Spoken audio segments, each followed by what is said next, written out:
جی بیٹا 1 minute ذرا wait کیجیے گا. 1 minute میں بھی اس کو دوبارہ آپ کے ساتھ شیئر کرتا ہوں.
اوکے اللہ حافظ.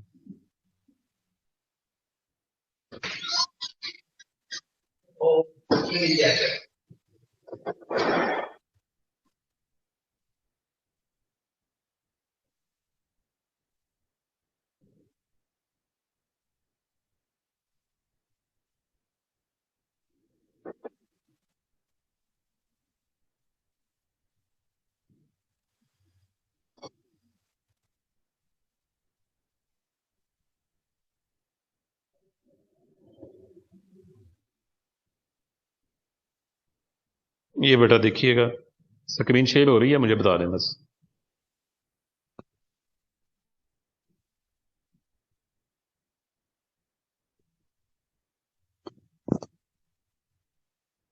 جی بیٹا.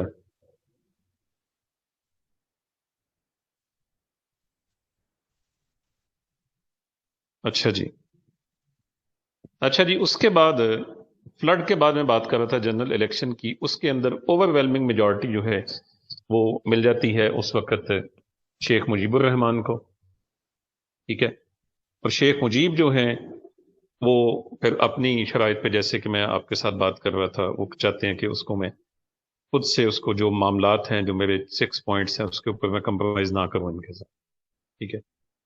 اب آگے دیکھیے گا کہ ٹکا خان کو بھیجا جاتا ہے وہاں معاملات کو سلجھانے کے لیے. ایسٹرن ونگ کے وہ انچارج ہیں, لیکن ٹکا خان سے معاملات نہیں سمجھ رہے, سنبھل رہے, کیونکہ دیکھیں بیٹا انہوں نے مور دین 95% ووٹ دیے ہیں, ایک کاز کے لیے ووٹ دیے ہیں.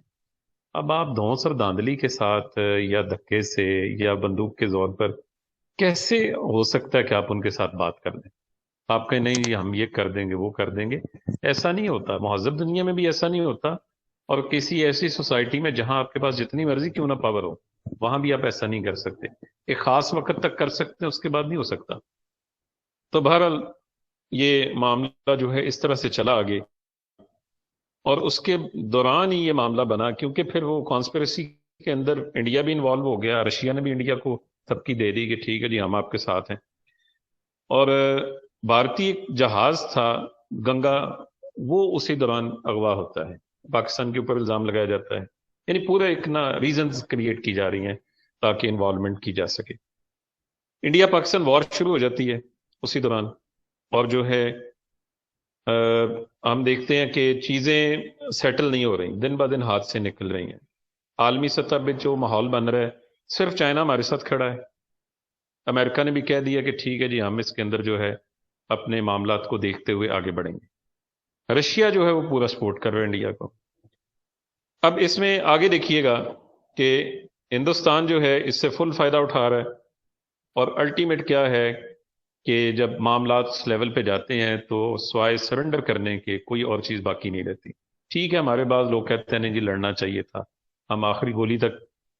جہاں تک یہ بات ہے, جب تک عوام کی حمایت آپ کو حاصل نہ ہو آپ کوئی جنگ نہیں جیت سکتے. آپ دیکھ لیں, آپ کے سامنے دو مثالیں ہیں. افغانستان کی. 10 سال رشیا رہا, 2001 آ گیا, 20 سال ہو گئے امریکہ کو. آخر کیا ہوا؟ مقامی لوگوں سے معاہدہ کر کے وہاں سے نکلنا پڑ رہا ہے. ایک ذلت امیز شکست ہے, عبرت انگیز شکست ہے وہاں سے, اور اس کو وہ امن معاہدے کا نام دے رہے ہیں. آخر کار کیا ہوا؟ اس کو چھوڑ کے وہاں سے نکلنا پڑا ہے. شملہ معاہدہ ہوتا ہے, 16 دسمبر کو ہم سرنڈر کر دیتے ہیں. 93,000 کے لگ بھگ 90,000 پلس لوگ سویلین بھی فوجی بھی کیپچر ہو جاتے ہیں, انڈیا کی جیلوں میں چلے جاتے ہیں. بعد میں ان کے ساتھ معاہدہ ہوتا ہے شملہ معاہدہ, جس کے تحت وہ قیدیوں کی واپسی ہوتی ہے. بھٹو صاحب جاتے ہیں. شیخ مجیب کے جو 6 پوائنٹ ہیں نا, وہ میں آپ کے سامنے رکھ رہا ہوں, ذرا انہیں دیکھیے. سب سے پہلا پوائنٹ ہے, the government be federal and parliamentary in nature, its member to be elected with legislative representation on the basis of population. یعنی گورنمنٹ جو ہے وفاقی طرز کی ہوگی, اور اس کا طرز حکومت وفاقی ہوگا, اور اس کے ممبرز جو ہیں ان کے جو لیجسلیٹو کونسل میں جائیں گے آن دا بیسس آف پاپولیشن, یعنی آبادی کی بیس کے اوپر سیٹیں طے کی جائیں گی. اب آپ دیکھیں اس وقت 55% 56% جو پاپولیشن ہے وہ ایسٹ پاکستان کی ہے, سیٹیں ان کی زیادہ ہوں گی. اس کا مطلب یہ ہماری تھی 150 سیٹس جنرل الیکشن 1970 میں, اور ان کی تھی اس وقت 162 سیٹس, جس میں سے 158 شیخ مجیب نے ون کی ہوئی تھی. اور یہ جو پہلا پوائنٹ ہے, یہ کوئی ایسا انکانسٹیٹیوشنل نہیں ہے, یہ بالکل ٹھیک ہے. اور یہ اس وقت بھی یہی رائج ہے, آبادی کی بیس کے تناسب کے لحاظ سے ہی نشستیں ہوتی ہیں, ورنہ رقبے کے لحاظ سے تو بلوچستان سب سے بڑا ہے, لیکن آبادی اس کی کوئی 1 کروڑ سم تھنگ ہے.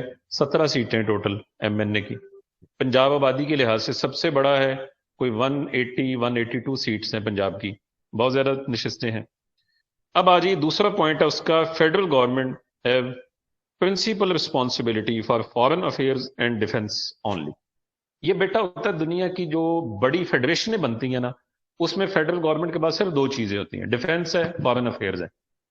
یعنی کوئی بھی علاقہ اس کو اٹانومی مکمل ہے, وہ اپنا باہر سفارت خانہ نہیں کھول سکتا, اپنی فوج نہیں بنا سکتا. اچھا, تیسرا point, each wing have its own currency and freely convertible currencies for 2 wings. ہر ونگ کی یعنی ایسٹ اور ویسٹ پاکستان کی اپنی اپنی کرنسی ہوگی, لیکن وہ کنورٹیبل ہوگی, اس میں کوئی کسی قسم کی ہلو حجت نہیں ہوگی. ہاں یہ بات غلط تھی اس اعتبار سے, اس کے اوپر وہ سنا ہے گنجائش پیدا ہو سکتی تھی, اور وہ شاید کسی لیول تک اگر اس کو کوئی ہینڈسم آفر کی جاتی کہ جناب آئیں پرائم منسٹر بنے اور یہ 1-2 باتیں اس کے اوپر نیگوشیٹ کر لیں, تو وہ کر لیتا, لیکن اس کے لیے کوئی گنجائش ہی نہیں چھوڑی گئی اس اعتبار سے. چوتھا پوائنٹ ہے, taxation would occur at provincial level. The federal government will receive a share to meet its financial obligation. آپ 18ویں ترمیم پڑھ کے دیکھ لیں, اس میں ہم نے کیا کیا ہے, یہی کیا نا, جو فائنینشیل میٹرز ہیں صوبوں کو مکمل اٹانومی دے دی ہے, یہی اس وقت مانگی جا رہی تھی. اس کے بعد each federal unit could control its own earning of foreign exchange. ہاں یہ ہمارا فیڈرل میٹر ہے ابھی تک, فارن ایکسچینج کا جو ہے, اس کو بھی کافی حد تک کوشش کر کے کنٹرول کیا جا سکتا تھا, یہ معاملہ سیٹل ہو سکتے تھے. ہاں آخری جو پوائنٹ تھا وہ اس حوالے سے آپ دیکھیں تو وہ شاید مناسب نہیں تھا.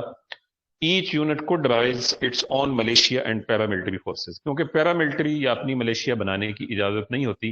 ہاں یہ فیڈرل کا ہی کام ہوتا ہے. جیسے آپ نے دیکھا جو ہماری وزارت داخلہ ہے, یہ رینجرز ایف سی یہ جتنے سب اس کے انڈر آتے ہیں, کیونکہ یہ فیڈرل میٹر ہوتا ہے, کیونکہ یہ بھی دفاع کا ہی ایک حصہ ہے. یہ نیم فوجی دستے ان کو کہتے ہیں, انگریزی میں پیراملٹری نے کہا جاتا ہے.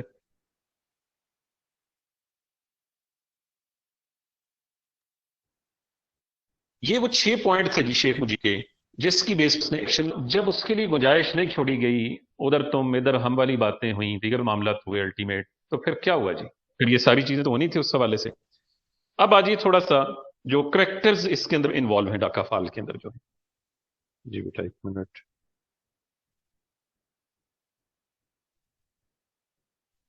اس میں سب سے پہلے جنرل آغا یحییٰ خان صاحب ہیں, بالکل مس ہینڈل کیا انہوں نے, اور ان کے اوپر بہت ساری کتابیں لکھی گئی ہیں. سردار محمد چودھری صاحب جو ان کے سیکورٹی انچارج رہے, سابق آئی جی پنجاب, انہوں نے کتاب لکھی ہے. نان سیریس آدمی تھے, اور ان کے آپ سمجھ لیں کہ موٹیوز ہی کچھ اور تھے, جنہیں میرا خیال ڈسکس نہیں کیا جا سکتا. وہ ایک بڑا مسئلہ تھا ان کے لیے، اور ایسے ایسی باتیں، ایسے ایسے مسائل ان کی اپنے ذاتی زندگی میں بھی اور اجتماعی لحاظ سے بھی وہ زبان زد عام تھی چیزیں، جس کی وجہ سے وہ ہمیں بہت نقصان ہوا۔ دوسرے آجی جنرل یحییٰ خان، سوری پہلے ایوب خان ہے پھر یحییٰ خان، یہ میں یحییٰ خان کی بات کروں۔ ایوب خان کا تو معاملہ یہ رہا نا، دیکھیں کہ اس نے وہ سارا معاملہ جہاں تک پہنچا، جس نہج تک، اس کے پیچھے سارا کا سارا اس کا قصور تصور کیا جاتا ہے، کیونکہ وہ جو 10 سال ہے نا 1 یونٹ کے، جتنا استحصال معاشی لحاظ سے بنگالیوں کا ایوب کے دور میں ہوا ہے، کسی دور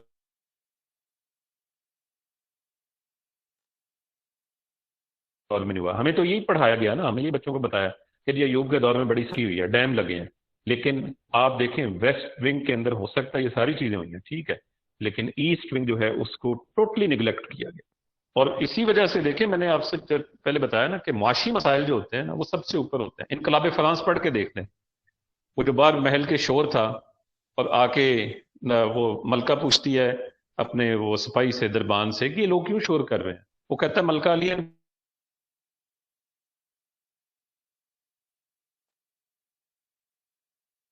کو روٹی نہیں ملتی، کہتا ہے کوئی بات نہیں، کیک کھا لیں گے، کیک بڑے مزیدار ہوتے ہیں۔ تصور ہی نہیں ہے کہ روٹی کیا ہوتی ہے، لوگوں کا معاشی مسئلہ کیا ہوتا ہے۔ اچھا، اس کے بعد ذوالفقار علی بھٹو صاحب کو اس حوالے سے اس میں انوالو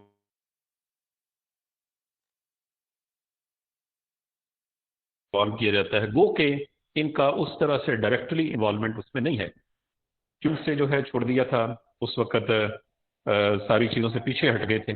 لیکن اس سب کے باوجود جو آخر میں نہیں دکھائی، اس وقت اگر یہ تھوڑا سا اس کے اوپر نیگوشیٹ کر کے کہتے ٹھیک ہے جی کوئی بات نہیں، مجیب کو بنائے وزیر اعظم، ہم اپوزیشن میں بیٹھے ہیں، معاملہ سارے سیٹل ہو جانے۔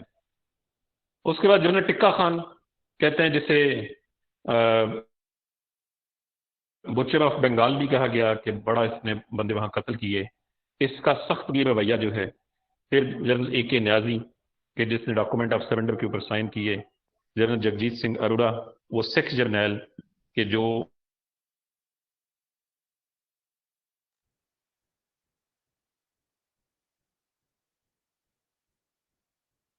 وہاں اس وقت موجود ہے، اور ڈاکومنٹ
سر آواز نہیں آ رہی۔ جی جی، میں بس میرے پاس اذان ہو رہی ہے قاسم صاحب، جی جی اوکے سر اوکے۔ اور 1 منٹ بس دیجیے۔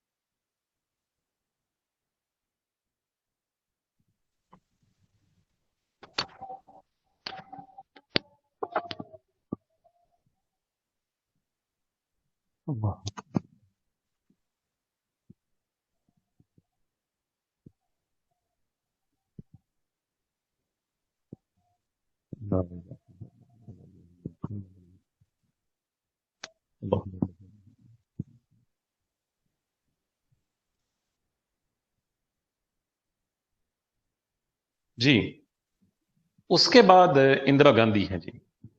اندرا گاندھی نے اس ساری کانسپریسی کے اندر پوری انوالومنٹ سارا کچھ کیا اور بنگالیوں کو پورے طریقے سے ایکسپلائٹ کیا. مغربی بنگال میں مکتی باہنی کے لوگ جو کہ بنگالی فریڈم فائٹر سمجھ لیں ان کے کیمپ لگائے گئے. انڈین ریٹائرڈ آرمی آفیسرز نے ان کو جو ہے ٹریننگ دی. پھر ان کی شیڈو گورنمنٹ جو ہے ان کے دفاتر وہاں بنائے گئے. پورا ایک نظام بنایا گیا اس لحاظ سے. اندرا گاندھی اس کے اندر پوری انوالو تھی اس اعتبار سے.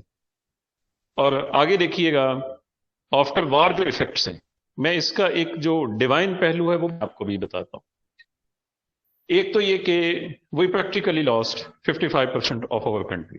جو ہمارا بڑا حصہ تھا جو پاپولیشن کا وہ ہم نے لوز کیا. 90% Pakistani military and civil personnels were imprisoned. یہ جیلوں میں چلے گئے ہندوستان کی. اور new stories of tyranny over Bengalis were written. Tyranny کہا جاتا ہے جی ظلم کو، ظلم کی داستانیں لکھی گئیں سفاکیت کی. Zulfiqar Ali Bhutto came to power in remaining Pakistan.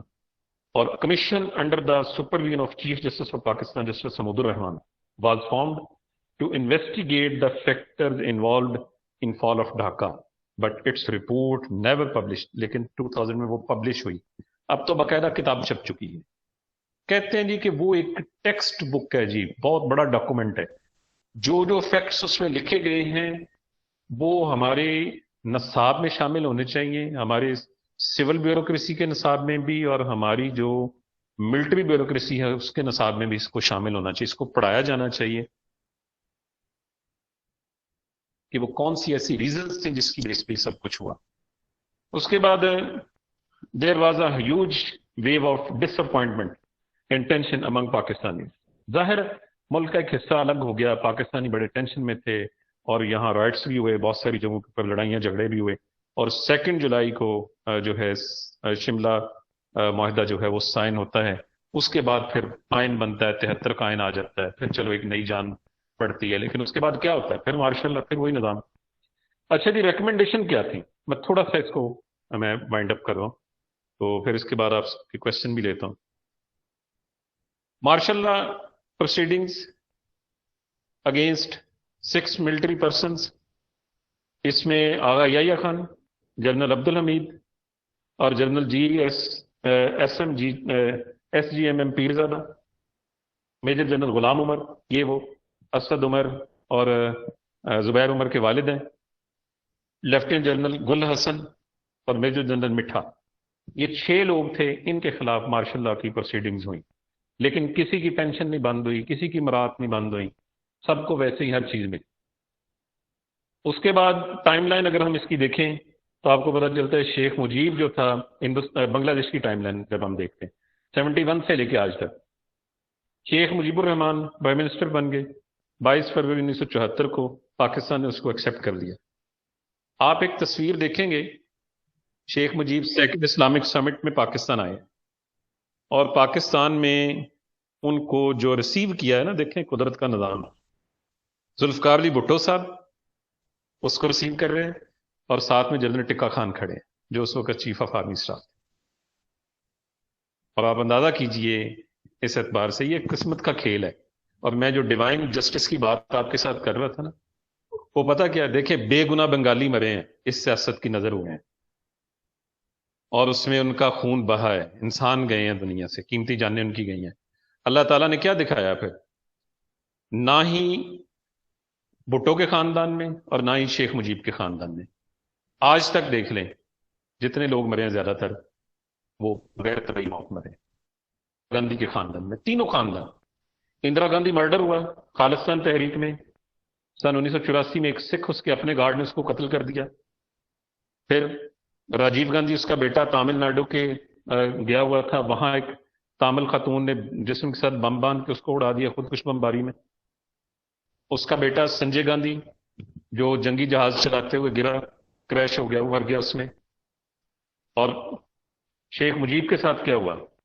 شیخ مجیب کی پوری فیملی کو جونیئر آفیسرز نے، اس کی میں آخر میں آپ کو جونیئر آفیسر کی تصویریں دکھا رہا ہوں، جونیئر آفیسرز کو نے وہاں ریڈ کیا اس کے گھر پہ شیخ مجیب کو، اس کی بیوی کو، اس کے بیٹوں کو، پوتے پوتیوں کو، چھوٹے بچوں کو بھی نہیں چھوڑا، سارے قتل کر دیے۔ یہ اس وقت موجودہ پرائم منسٹر جو ہے شیخ حسینہ واجد، اور اس کی بہن ہے ریحانہ واجد، یہ دونوں اس وقت باہر تھیں پڑھائی کے سلسلے میں، فارن میں تھی، جس کی وجہ سے یہ حسینہ واجد بچ گئی۔ اب آ جائیے جو ہے بھٹو خاندان کے اوپر۔ ذوالفقار علی بھٹو ایک غلط مقدمے میں، جس کی کوئی جوڈیشل جو ہے آپ کو پریسیڈنٹ نہیں ملتی، اس میں اس کو پھانسی دی گئی۔ پھر آ جائیے آپ شاہ نواز بھٹو، لندن میں، پیرس میں ایک ہوٹل کے اندر مردہ حالت میں پایا گیا، کہتے ہیں اس کو زہر دیا گیا تھا۔ اور اس کے بعد آپ دیکھیں بے نظیر بھٹو کیسے قتل ہوں، یہ آپ کے سامنے ہے۔ اور مرتضیٰ بھٹو، جب بے نظیر بھٹو خود وزیر اعظم تھی، دیکھیں ظلم، بہن وزیر اعظم ہے ملک کی، اور بھائی جو ہے کراچی کی سڑک پہ، سندھ میں اپنی حکومت ہے، اپنی حکومت کے دوران اپنے صوبے کی پولیس اس کو گولیاں مار کے مار دیتی ہے۔ تو یعنی کوئی ان کی طبعی موت نہیں کسی کی آئی، تینوں خاندانوں کی۔ دیکھ لیں، اسے کہتے ہیں ڈیوائن جسٹس، اس لیے کہتے ہیں اللہ تعالیٰ سے ڈرنا چاہیے، ظلم نہیں کرنا چاہیے کسی پہ۔ آپ کے ہاتھ میں پاور ہے، ٹھیک ہے، وہ عارضی چیز ہے، اور پاور کے اندر آ کے آپ ظلم کرتے ہیں تو یہ اللہ تعالیٰ کے ہاں اس کی معافی نہیں ہے۔ اچھا جی، اس کے بعد دیکھیے گا، یہ ہے چھ ایکیوزڈ اس کے شیخ مجیب کے مرڈر کے۔ یہ میں تھوڑا سا زوم کر رہا ہوں اس کو۔ ایک لیفٹیننٹ کرنل ہے کھنڈکر عبد الرشید، اور دوسرے یہ لیفٹیننٹ جنرل شریف الحق دالیم۔ ان کی کتاب ہے انٹولڈ فیکٹ، ان کہی داستان، جو ان کا ورژن ہے اس نے دیا اس میں، اور اس نے لکھا ہے کہ ہم کیسے انڈین کے ہاتھوں میں کھیلے ہیں، کس طرح انڈین نے ہمیں یوز کیا ہے ہمارے ملک کے خلاف۔ اس کو بھی اس کا اردو ترجمہ شائع ہوا ہے، میں نے وہ کتاب پڑھی ہے 2 سال پہلے، اور ترجمہ شائع ہوا ہے ان کہی داستان، پاکستان سے بنگلہ دیش، یہ اردو اس کا ترجمہ ہے، انگریزی میں PDF میں موجود ہے انٹولڈ فیکٹ کے نام سے۔ اس کے بعد لیفٹیننٹ کرنل ہیں SHMB نور چودھری، اور اس کے بعد ہیں یہ lieutenant colonel AM Rashid Chowdhury, captain Abdul Majid, اور سالدار مصلح الدین خان۔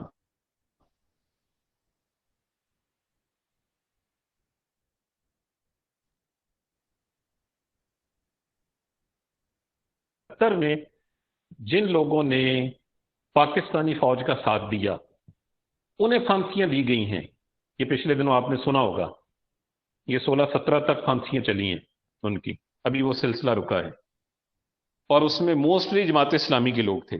یہ ساری کی ساری اس کے حوالے سے، کیونکہ ڈیورنگ کمپین اس نے کہا تھا کہ میں ان کو نہیں چھوڑوں گی۔ اور یہ جتنے 6 کے 6 اوپر آپ کو تصویریں نظر آ رہی ہیں، یہ انٹرپول کے ذریعے سے مطلوب ہے، اور یہ سب بھاگے ہوئے ہیں، پتہ نہیں کہاں کہاں ہیں۔ اور 1971 کے حوالے سے البدر اور الشمس، یہ 2 تنظیمیں تھیں، یہ جماعت اسلامی کی تھیں، جس طرح اسلامی جمعیت طلبہ ہے یہاں پر، انہوں نے پاکستانی فوج کا ساتھ دیا تھا۔ اور اب ان کے لوگ جو تھے وہ تو بوڑھے ہو چکے تھے، بڑی بڑی عمریں ان کی ہو چکی تھیں، ان کو پھانسیاں دی گئی ہیں۔ یہ دیکھیے گا جو ورڈکٹ آیا ہے، ایکیوزڈ اینڈ ورڈکٹس بائی ICT یا انٹرنیشنل کرائم ٹریبیونل بنگلہ دیش۔ ابوالکلام آزاد، یہ بنگالی ہیں، اور ان کو جنوری 2013 میں ان کو ایز اے سسپیکٹ گرفتار کیا گیا، ٹرائل کیا گیا، اور اس کے بعد sentenced to hang till death by hanging. اور اس کے بعد یہ دیکھیے گا ایک شخصیت ہے عبد القادر ملا، ان کا بڑا شور پڑا تھا، یہ جماعت اسلامی سے تھے، اور ان کا ایک خط جو انہوں نے اپنی بیوی کے نام لکھا تھا وہ بڑا وائرل ہوا۔ اس خط میں یہ لکھتے ہیں، بتاتے ہیں کہ میں آج بھی اپنے 71 والے اس موقف پہ قائم ہوں، اور وفا کے لیے، دیکھیں وفا کی بہت بڑی یہ داستان ہے کہ میں اپنی جان دے رہا ہوں۔ عبد القادر ملا، ان کو جو ہے اس وقت 5 فروری 2013 کو ان کو پھانسی دی گئی۔ پھر 3 مارچ کو دلاور حسین شہیدی کو لائف امپریزنمنٹ دی گئی، یہ آپ کے سامنے ہے۔ اور اس کے بعد محمد قمر الزمان ہیں، ان کو بھی پھانسی دی گئی، 11 اپریل 2015 کو ایگزیکیوٹ کیا گیا۔ اور یہ غلام اعظم صاحب ہیں، دیکھیں کتنی بزرگ شخصیت ہیں، ان کو پکڑا گیا، جیل میں ڈالا گیا، اور ڈیورنگ کسٹڈی ملٹیپل ان کو ڈیزیزز تھیں، ان کے پرابلم تھے، یہ کسٹڈی کے دوران جیل میں ہی فوت ہو گئے۔ علی احسن محمد مجاہد کو ایگزیکیوٹ کیا گیا 22 نومبر 2015 کو، اور یہ بھی جماعت اسلامی سے ان کا تعلق تھا۔ اور آخر میں یہ صلاح الدین قادر چودھری ہیں، ان کو ایگزیکیوٹ کیا گیا ہے نومبر 2015 میں، اور یہ فرید پراچا صاحب ہیں جماعت اسلامی کے، انہوں نے اس کے اوپر بیان دیا تھا کہ جناب صلاح الدین قادر تو اس وقت ہمارے ساتھ یہاں لاہور میں تھا جب وہ سارے معاملات ہو رہے تھے، وہ اس وقت پنجاب یونیورسٹی میں تھا اس وقت۔ اور آخر میں مطیع الرحمان نظامی، یہ دیکھیے 80 سال سے زائد عمر ان کی، اور 11 مئی کو انہیں جو ہے وہاں پر پھانسی دی گئی، ایگزیکیوٹ کیا گیا۔ تو یہ آج تک کی ان کی داستان ہے جی اس حوالے سے۔ اور ابھی اس حوالے سے ہم دیکھتے ہیں کہ چلے معاشی لحاظ سے تو کچھ وہاں پر بہتری آ گئی ہے، لیکن وہی معاملات چل رہے ہیں۔ شیخ حسینہ واجد آپ سمجھ لیں کہ ایک قسم کا سویلین ڈکٹیٹرشپ کا وہاں وہ رول پلے کر رہی ہے، اور ان کی ملٹری اسٹیبلشمنٹ کی اسے پوری کی پوری حمایت حاصل ہے۔ ٹھیک ہے بیٹا، یہ پریزنٹیشن بھی میں نے شاید آپ کے ساتھ شیئر کر دی تھی، تو اگر آپ میں نے ڈاکہ ڈوبتے دیکھا ہے کتاب وہ پڑھنا چاہتے ہیں پڑھ سکتے ہیں مزید معلومات کے لیے، سقوط بغداد سے سقوط ڈھاکہ تک، اور یہ شریف الاقدالین کی کتاب ہے ان کہی داستان۔ جی کوئی کویسچن ہو آپ پوچھیں۔